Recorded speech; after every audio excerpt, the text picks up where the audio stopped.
Hello hi welcome back to సమీక్ష Sam channel. ఈరోజు ఎంతో టేస్టీగా అండ్ హెల్తీగా ఉండే బీట్రూట్ రైస్ చేస్తున్నాను.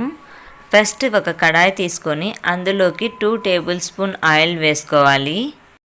ఆయిల్ హీట్ అయిన తర్వాత ఇందులోకి ఒక బిర్యానీ ఆకు, అలాగే చెక్క, 2 లవంగాలు, ఒక స్టార్ ఫ్లవరు, అలాగే ఇలాచి ఇవన్నీ వేసుకోవాలి. అలాగే ఇందులోకి ఒక టేబుల్ స్పూన్ జీలకర్ర వేసుకోవాలి. జీలకర్ర వేగిన తర్వాత ఇందులోకి 1 మీడియం సైజ్ ఆనియన్స్ వేసుకోవాలండి. తర్వాత ఒక పచ్చిమిర్చి, ఇవి కాస్త కలర్ చేంజ్ అయిన తర్వాత ఇందులోకి 1 టేబుల్ స్పూన్ అల్లం వెల్లుల్లి పేస్ట్ వేసుకోవాలి. ఇదంతా కూడా కాసేపు మగ్గించుకోవాలండి. తర్వాత ఇందులోకి ఒక స్మాల్ సైజ్ టమోటా తీసుకోవాలి.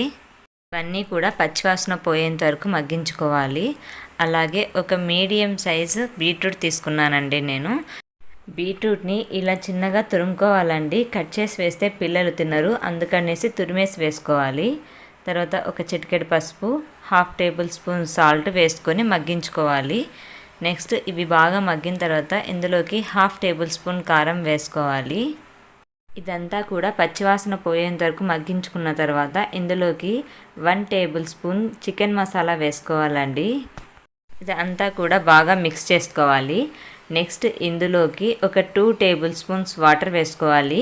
ఈ వాటర్ వేసుకోవడం వల్ల మసాలాలన్నీ కూడా రైస్కి బాగా పట్టి రైస్ టేస్ట్ వస్తుంది. అందుకనేసి ఒక 2 టేబుల్ స్పూన్స్ అని వాటర్ తీసుకోవాలండి.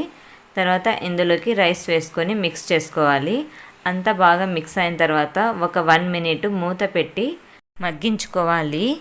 అలాగే స్టవ్ వచ్చేసి సిమ్లో పెట్టాలండి. అంతేనండి, ఎంతో టేస్టీగా ఉండే బీట్రూట్ రైస్ రెడీ అయింది.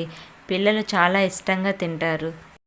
Please like and subscribe to సమీక్ష శామ్ ఛానల్. Thank you.